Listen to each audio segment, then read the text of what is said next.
In this video, I'm going to tell you about what a good job offer looks like for remote nursing.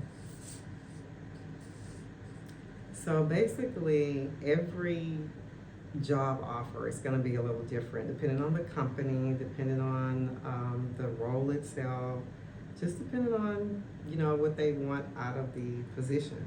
And so the best job offer is going to be the one that you set out ahead of time of what's important for you.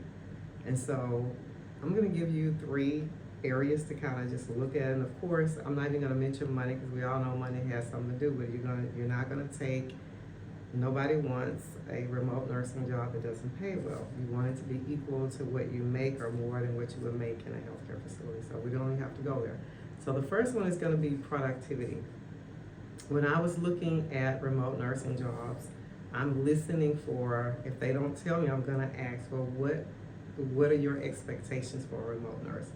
And if they put a lot of, restrictions on it, well, from this time to this time, we want you to do this, and this time to this time, we want you to do this, and in my head, I'm going to be like, this is not the one. We don't even have to go any further because I basically want a job that is, for me, that is kind of easygoing, that is not a real tight schedule, it's not real structured.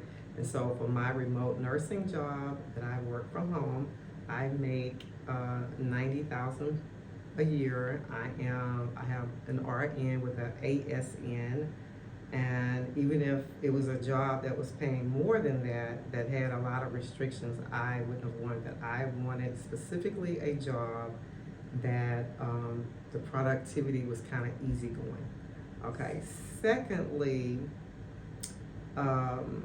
what is the schedule? As far as what time do I have to be at work? What do I have to work weekends?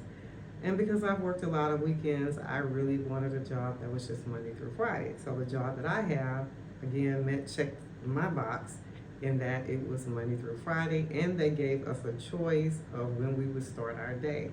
So they gave us a choice of like from 8 to, I think it was 8 to 5, and then some people could do 7 to maybe 4:30, but I chose 9 to 5:30 because I want that extra time in the morning.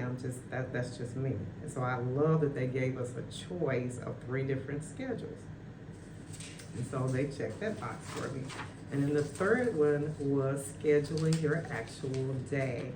And so the company I work for, they simply tell us what we need to do, and then we go choose how we're going to do it and when we're going to do it.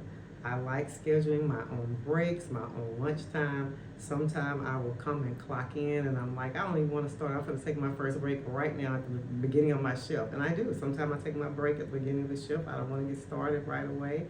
And that's perfectly okay. And so those are the top 3 areas that I looked at when I was considering a remote nursing position. And so that's what you would need to do. You would have to consider what are your top 3s as far as what you want out of a position.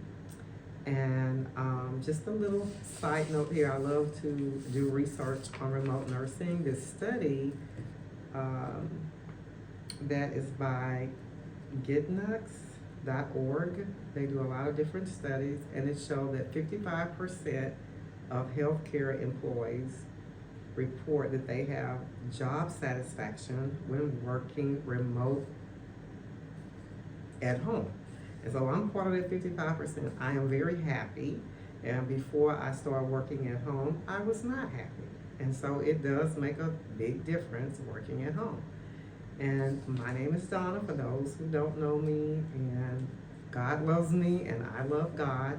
And if you want some more remote nursing tips, go to my Facebook page, Donna Holland.